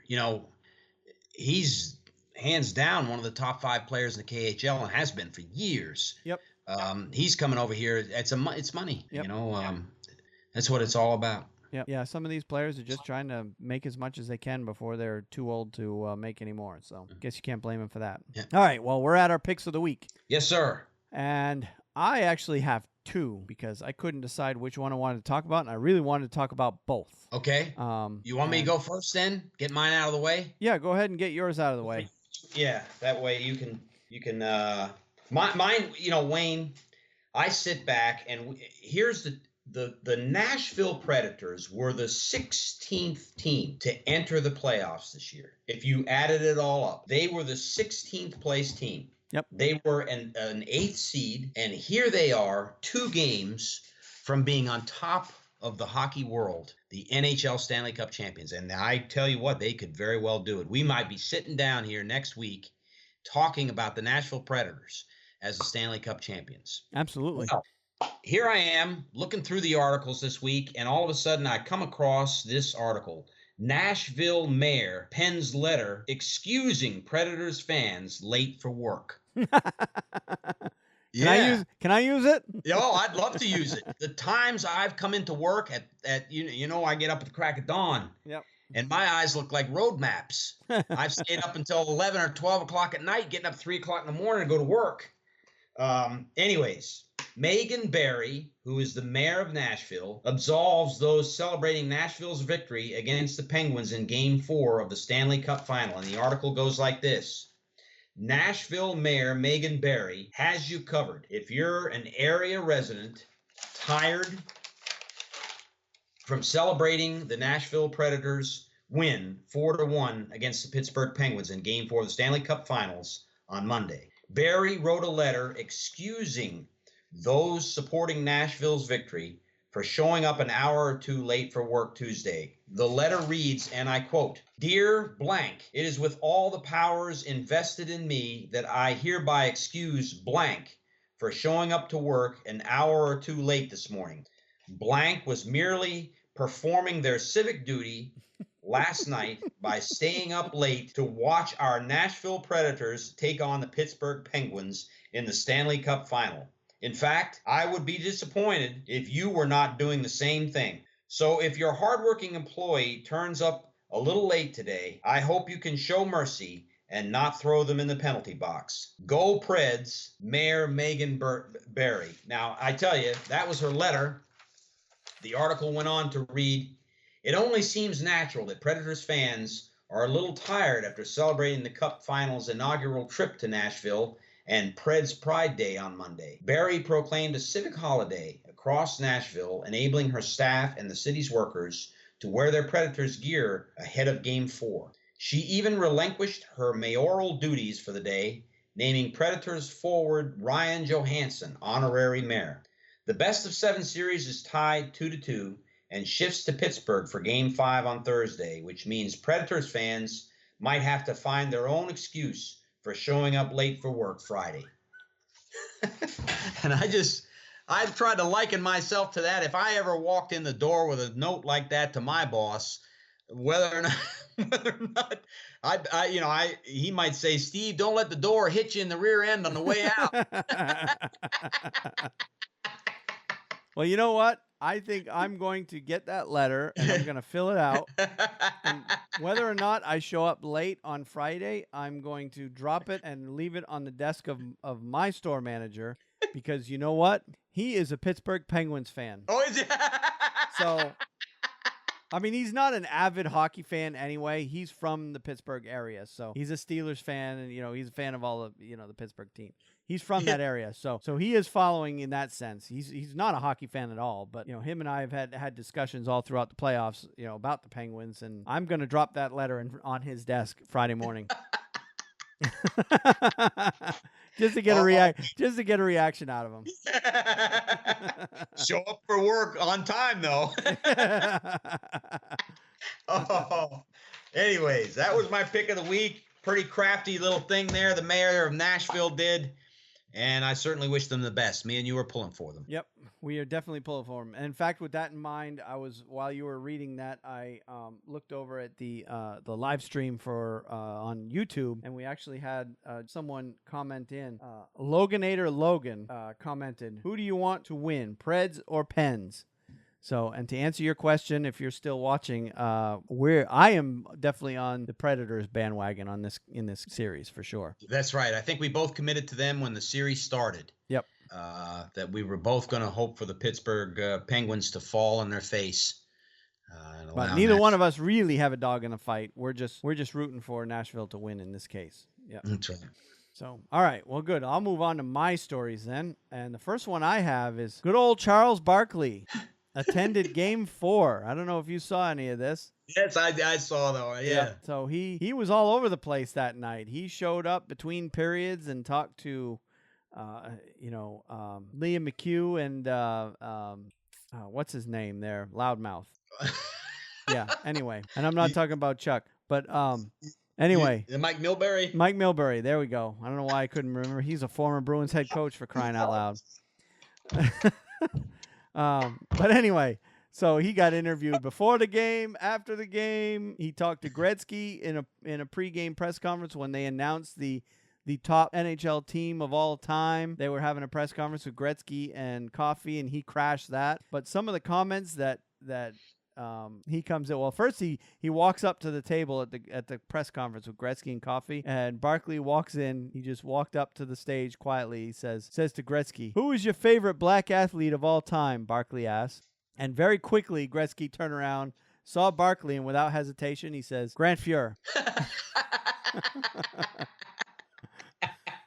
So anyway, so they, a lot of people were interviewing Barkley on his thoughts, because Barkley was talking about, when he was playing with the Sixers back in the day, he was a big fan of the Flyers. His favorite player was Ron Hextall, just because of the heart and the desire that Hextall showed when he was playing. They asked about some of the greatest teams, what they have in common, and one of the things that he was talking about. He was talking to Jeremy Roenick, is the one that got him to show up. Jeremy Roenick said he said that JR called him and said, "You've got to get down here to Nashville and see this. This is talking about the atmosphere, right?" And then he also had a call from Gary Bettman, the NHL commissioner, and commissioner invited him to the game. He said, "Hey, for all the nice things you've been saying about hockey, come to a game." And then Barkley said, "Well, I got nothing to do. Sure, I'll go." So, but Barkley is actually broadcasting the NBA Finals for Turner Sports, and had an off night, so he went to the Game 4 in Nashville. And he said, in some of the comments, a lot of quotes from him, obviously. He said, "I'm really looking forward to tonight," Barkley said. "They say it's crazy. The playoffs in hockey have been amazing. Obviously, I'm not breaking earth-shattering news. The NBA playoffs have not been very good. The best thing about my job is when I'm at work 2 straight months like the NHL playoffs, I'm in a room with 20 televisions and I watch pretty much every single hockey game." So he's covering basketball, but he's watching the hockey games. That's good. And he says it's for the reason that Hextall is his favorite player of all time. He says, "I want to know if my guy really cares," Barkley said. "And if you watch Ron Hextall play, you knew he really wanted to win," which is no doubt true. Yeah. Barkley also said he roots for the Columbus Blue Jackets defenseman Seth Jones because his father, Popeye Jones, played in the NBA. Oh, yeah.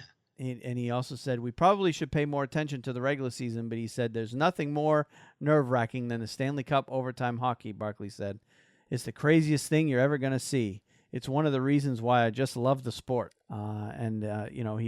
He said more than one occasion how boring, essentially in a nutshell, how boring the NBA playoffs have been, because the 2 teams that are in the final, I don't believe the team from out west, Sacramento, I don't believe they've lost a game yet. And they're in the NBA final, and their playoff runs just as long as the NHL. So they've swept every series that were leading up to this point. Good. And Cleveland, who's the other team in the final in that league, has only lost 1 game leading up to this point. Well, they lost the first 2 to the Western Conference team, to Sacramento. So they've now lost 3 games. But going into the final, Cleveland only lost 1 game, and Sacramento didn't lose any. And he said, and he also made a point that most of the games, he had a percentage, like 90% or 80% of the games haven't even been close. They've been 10 points or more as the margin of victory for every game in the playoffs. He said, it's not, it's not exciting. Yeah. And he also said, in the NHL, you just never know from game to game who's going to win. Right. And that's why he loves it so much. So kudos to Chuck Barkley. Yes, kudos to Charles Barkley. That's great. That was a great one. For basically saying what we knew all along, that the NHL is way better than the NBA. And it always has been, in my mind. Yeah. All right, the other story I have is a Carolina story, and it's actually come out of our local newspaper, the News and Observer here in Raleigh, written by Luke DeCock, who covers the Carolina Hurricanes. And I know you non-Carolina, and especially you Canadian fans that are listening, not Canadian as in the team, but people from Canada are going to roll your eyes at this, because I know there's a big push to get the Carolina Hurricanes to move to Quebec City. But I'm going through this article, and like it or not, I'm going to do it. So... I want to hear this. This Wayne. is a very pro. Yeah, because you probably didn't see this article. I got it from the local newspaper. It's not one of the local the sources we use for the podcast, or not very often anyway. So, by Luke DeCock. When NBC's cameras captured Peter Laviolette's not safe for work pregame speech to his Nashville Predators before the first game of the Stanley Cup Finals, he said in the locker room, "Game 1 is up for grabs. It's up to us to effing take it." It was the highlight. It recalled one of his first practices with the Carolina Hurricanes back in December 2003. In the middle of that practice, Laviolette called proceedings to an immediate and abrupt halt. He summoned goalie Kevin Weeks from his net all the way to center ice and asked him, "Does it hurt?" Weeks, baffled, replied, "Huh? The puck." "No." Laviolette in here, so if you need anything, text me. Laviolette turned to the equally confused skaters around him and yelled, "Then shoot the effing puck." Just as his methods haven't changed, his tenure with the Predators recalls his tenure with the Hurricanes in other ways. Instant success, for one. Just as Laviolette won the Stanley Cup in his first season in Carolina, success delayed but not deferred by the season lost to the lockout in 2004-2005, he has gotten the Predators past their perennial playoff hurdle. So if you need anything. In the first season in Nashville, to become only the fourth coach to take 3 different teams to the Stanley Cup final, having brought the Philadelphia Flyers to that point in his first full season there. Laviolette's success elsewhere raises the old questions about why he was fired here and answered more sense at the time. After the 2007 and 8 teams failed to make the playoffs, there was tremendous sense of frustration surrounding the failure to capitalize on the championship. While Laviolette was far from entirely to blame for those shortfallings, he did bear his share of the responsibility, and the change in coaches back to Paul Maurice, Laviolette's predecessor, did get the Hurricanes into the playoffs in 2009. And they actually went all the way to the conference final in that year. That's correct. Meanwhile, by Laviolette's side in Nashville, as he was in Philadelphia and Carolina, his assistant coach, Kevin McCarthy, whom Laviolette inherited from Maurice's staff, but ended up becoming Laviolette's consigliere, an accidental friendship that has proven surprisingly productive. All of which leaves the Predators feeling more akin to the Hurricanes than the Penguins, despite the strong Carolina ties to Pittsburgh in the front office, with former general manager Jim Rutherford and assistant GM Jason Karmanos on the ice with Matt Cullen and Ron Hainsey, and behind the bench with Chris Stewart, an assistant trainer for Laviolette in 2006, who is now the Penguins' head trainer ever since. Geography has something to do with it as well. Nashville's arrival in the finals has been greeted with nothing but acclaim for the way Music City has embraced hockey, but Nashville owes a debt of gratitude to Raleigh for paving the way for Southern hockey markets 15 years ago when the Hurricanes crashed the party and were subjected to an endless series of Mayberry jokes and redneck slurs in 2002. By 2011, the Hurricanes were in a position to throw one of the most fondly remembered All-Star games in recent memory, and even the crustiest of old-timers had come to accept that hockey could take root anywhere. Meanwhile, the Ottawa Senators couldn't sell out home games in the conference finals, but you don't hear rumors about them moving to Quebec. To be fair, Nashville has done its part. Thousands gather to watch the games in a park next to Bridgestone Arena, which sits mere yards from the honky-tonk Magnus on Broadway. That's one area where Nashville has a decided advantage over Raleigh. A downtown arena, especially in that downtown, becomes a focal point of hockey-related revelry anywhere, in Nashville and Toronto alike. The Hurricanes, and the Senators for that matter, will always struggle to build that kind of community spirit with the rinks surrounded by parking lots out on the highway, even if Hurricanes fans have a well-deserved reputation for Major League tailgating. There's a lot about Nashville's run, breakthrough team in a market few thought would embrace the sport, that should seem familiar to Hurricanes fans, just not the man behind the bench. So, great little article this week talking about the similarities between the Carolina run in 2006 and the and this year's run with Nashville. A lot of similarities. I wasn't here for the 2006 run, but I was very well aware of it back then. And what is now PNC Arena at the time was RBC Center. Earned a reputation for being one of the loudest houses in the NHL. Oh yeah, and they were at the time, and the fans were very much the same. They had the same passion.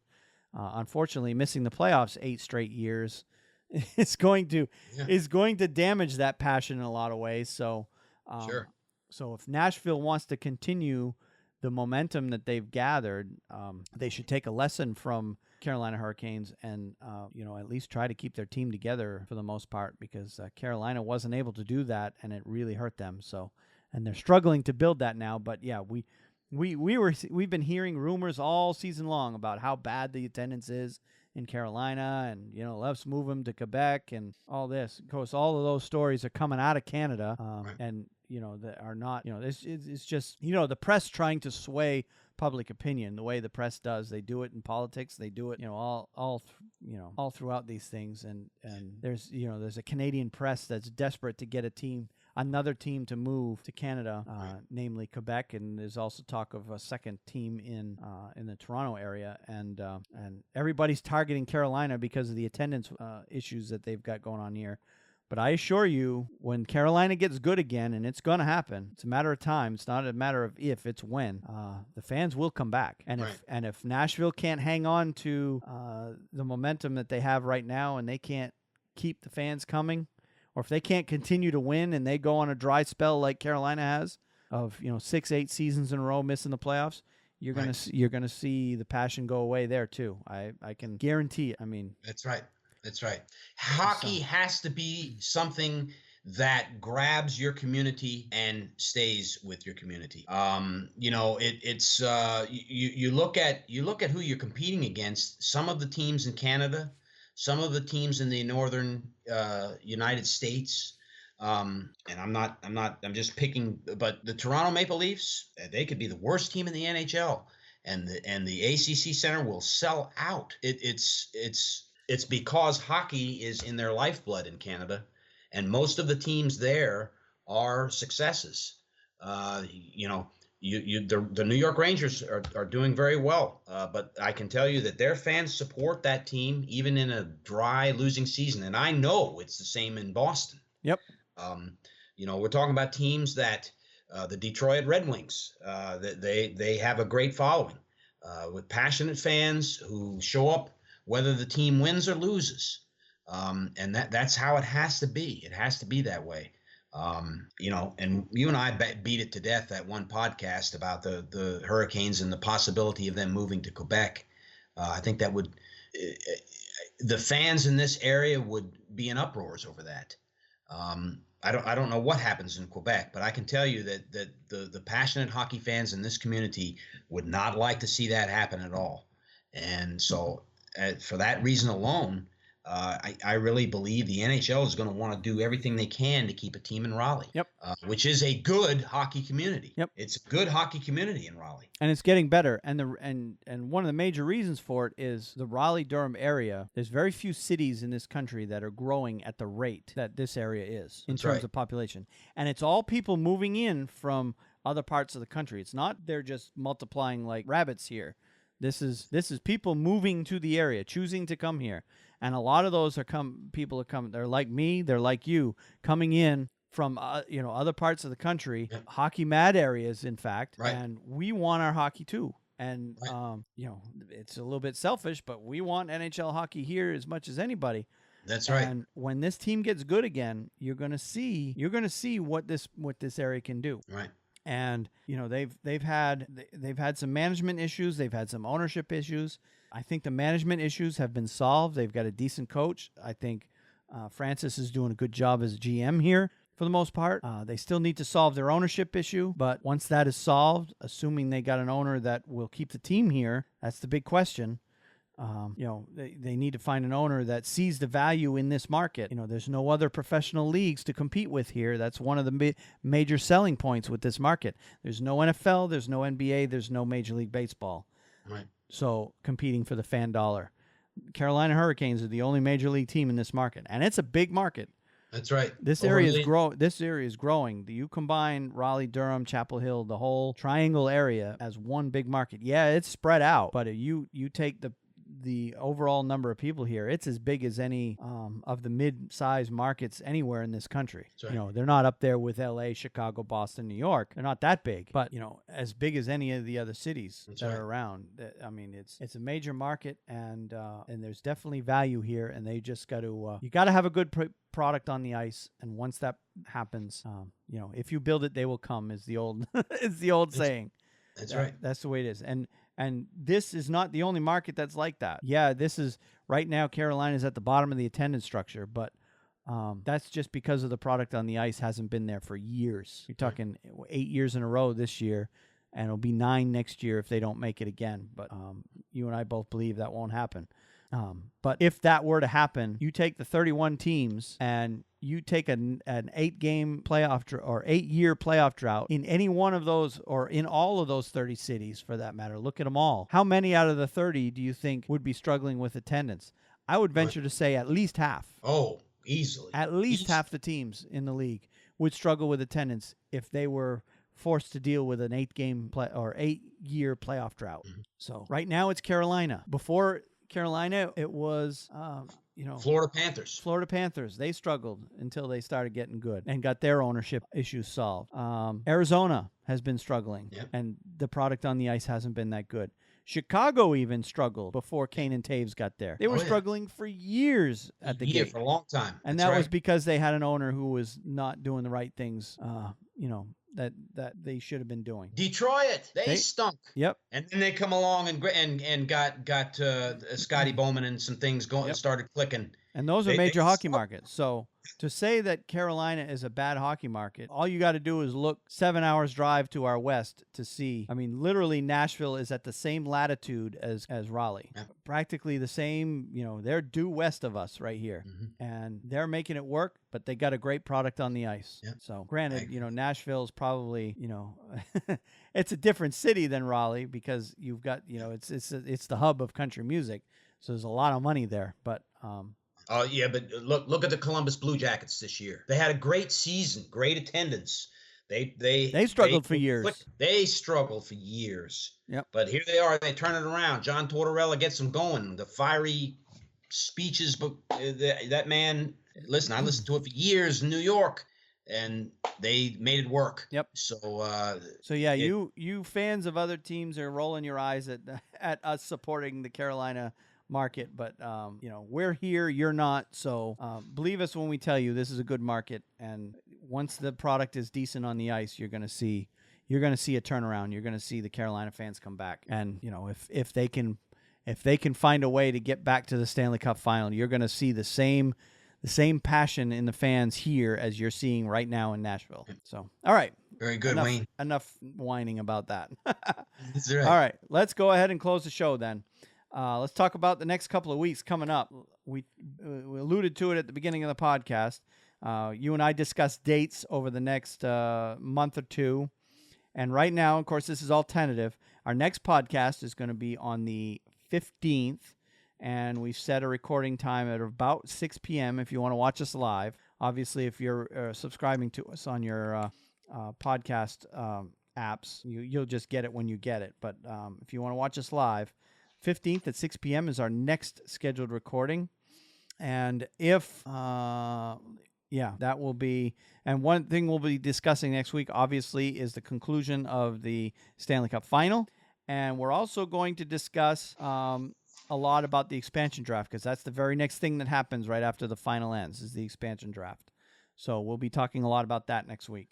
The next podcast after that, the next scheduled one is the 27th. And the reason for the time gap between the 15th and the 27th is both you and I have some vacation time coming up. So right. We'll both be out of town. So our schedules won't work out to be able to do any podcast between the 15th and the 27th. So on the 27th, obviously, we'll have 2 weeks worth of news and stuff to get caught up with, as well as we'll be looking ahead to free agency, because by then, I believe the amateur draft will be already done. So we'll be talking about the results of the expansion draft and the amateur draft on the 27th, and then looking ahead to free agency. On July 5th, which will be the next one after that, will be the first episode of Season 2, and that, again, will be talking mostly about free agency, because free agency starts July 1, so there'll be tons of news related to that on July 5th, so you don't want to miss that. And then we go, because of vacations, we go another 21 days before our next podcast on July 26th, and then after that, August 16th is our next scheduled. So those are our next 5 scheduled podcasts. We may squeeze in 1 or 2 little quick updates here and there between now and then, just to get everybody caught up on anything that's real big and newsworthy. I may I may fire up the mic and just do something. Probably won't be both Steve and I, but I may just fire up the mic and give a quick 10, 15-minute update here and there between now and then. So just to so we don't go too long without hearing from us. But anyway, in terms of Steve and I, Those dates that I listed are the next 5 dates that we have scheduled to do podcasts. And, of course, the ones at the end of July and August are going to be pretty slow. It's the middle of summer. After free agency, you've pretty much got nothing going on until training camps. So there won't be a whole lot to talk about, but whatever does come up, you can be sure we'll have it. That's right. We'll be getting ready for the start of the KHL season, which, as far as I know, is the first major hockey league to start up. So, Yep, they always are. So. Yeah. All right, so that's it for this week. So unless you have anything else, we'll go ahead and wrap it up. Let's call it a show. All right. Good working with you again. Yeah, good working with you, and we'll see you next week. Have a good night. Good. Have a good night, Wayne. You too.